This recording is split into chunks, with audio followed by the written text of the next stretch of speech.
Hi, my name's Caroline, and I have supported my mom over many years after she had an abortion. When I was 13, I was coming home from dance with my dad. My dad was driving me home from dance class. Something came up about somebody who was having a baby, and then I think at the time I had learned about that, terminating pregnancy was a thing. And I think I said something to my dad like, oh, do you know much about an abortion? I think I was like 13 or 14. And I had just heard about that being possible. And my dad kind of paused for a second. He was like, oh, your mom had one of those. And at the time, I was like, first of all, just in shock because I didn't even know what that really meant. I was just learning about that, what that was. And then having this random conversation with my dad as a teen where I wasn't really connected to that and him really in that kind of like intimate way. And then probably didn't say anything to my mom for another like week or so. And then we were together and I mentioned to her, I was like, hey, can I ask you something? Like, Dad said that you had an abortion. And my mom just like totally broke down. She was like, I can't believe your dad told you that. She was just like fuming, so angry. And I think just like really upset that, because she then told me that she really wanted to tell me that. And she felt like it was her story to share and she really wanted. And so she was like, I can't believe he told you that. I wanted to tell you, and I wanted to tell you when you were old enough to like really understand what that meant. And I wanted to tell you in my way. And so when we sat down to actually talk about it, she said and kind of shared with me that when she was 17, she was a senior in high school, she got pregnant, and she told her boyfriend at the time, he basically said, all right, we're gonna take you in and get an abortion. It was like not even a question because they both were from really Catholic families and my mom kind of knew. And she was so young at the time, and we've talked about this experience, like what she remembers so well is not the actual abortion procedure itself, but like when she got home, like being in her bedroom and her dad like calling her down for dinner, like, Mom, you need to come to my mom, like, Anne, it's time to come down for dinner. She has 7 brothers and sisters, and just being in her room, like, crying and no one to tell about it.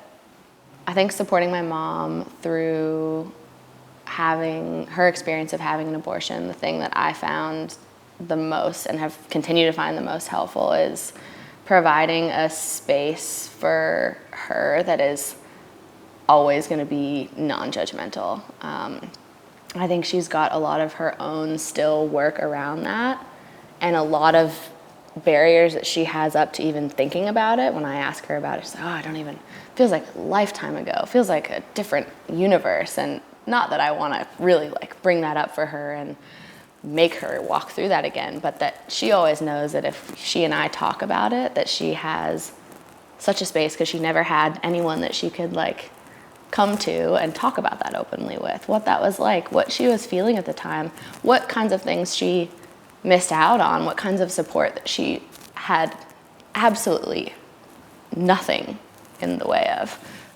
To give people the power of sharing their story how they want to share it, and not forcing them to share it before they want to, or not feeling any sort of offense if they aren't sharing it with you, or they're sharing only parts of it, or they say this happened but I don't want to talk about it. Like letting people share their story how they want to share it, when they want to share it, in the space that they want to share it in, and just being okay with letting that journey unfold in the way that it does. And then, like I said, about creating just a non-judgmental space and really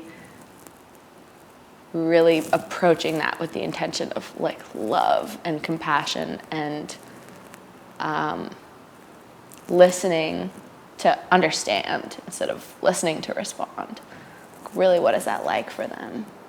So if I could have been there to support my mom at that time, I would have just physically been there. I think having someone physically be next to you, there's some stat about skin contact, I think specifically through a hug, that if it's longer than 30 seconds, it actually starts to rewire your nervous system. I've forced my partner to try to give me 30-second hugs, and it's actually a long time, but I would have just physically been there, been next to her, favorite food, cozy blanket, like, let's just sit here and let me just, like, give you a hug. Not much more than that at that time right after it had happened, but I would have loved to just be there and be next to her and have her know that she's not alone. Like, such a big thing, so simple, but so important. We go through so much of our life thinking that we have these experiences that nobody else is having, and it's so common. Not only is abortion common, but challenging, traumatic things in life are so common, and we can feel so isolated and alone. And so being there physically, but also just knowing, like, you're not alone. Probably the most important thing as far as supporting someone who's had an abortion is recognizing that everyone's going to have, just as we're all so individually unique, each person's going to have their own unique experience with that. Whether or not they decided to have the abortion themselves, or somebody told them that they had to, like my mom, or they, thought about it for a while and then weren't really sure and still aren't sure, but they've had one. Whatever their experience around it is, there's so many, not only unique scenarios for having an abortion, but unique individuals and how we experience and process things and what emotions come up for us. So just recognizing the individual experience of every single abortion, I think is really important. But as far as practical things people can do is start talking about it more, honestly, which is why I love what you guys are doing so much, is that having conversations and open conversations brings it into light that this is something that is so common and is nothing to be ashamed of. I think that's the biggest thing is, for so long, even within Australia and the US, abortion was criminalized for years. And now it's at a point where there's so many barriers in the way of people even being able to receive adequate abortion care. Having the right information around it, like helping people in the process before they have an abortion, if they want to or need additional support, like what kinds of information can we give you about that? How can we inform? One of the things I do a lot with my doula clients is just helping them make informed decisions. It's really simple, but do you feel like it's a little bit harder when you're actually in the middle of labor and there's a lot going on? But leading up to that, how do you want to feel during that experience? What kind of support do you want from me? Is that really like physical hands-on support? Do you want me to just provide space for you and your partner to have this intimate moment, and me to be more periphery and just making sure that you guys have water and that you have snacks here and there, and that someone's liaising with the providers in the room so that you don't have to have someone like chirping in your ear the whole time?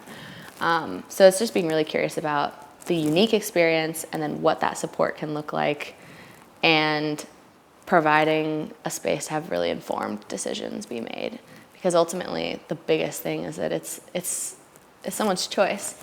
And we have to protect that experience can look really different for everyone. But ultimately, at the end of the day, it's someone's choice. Nobody else can make that for you, but people can support you along the way. Absolutely.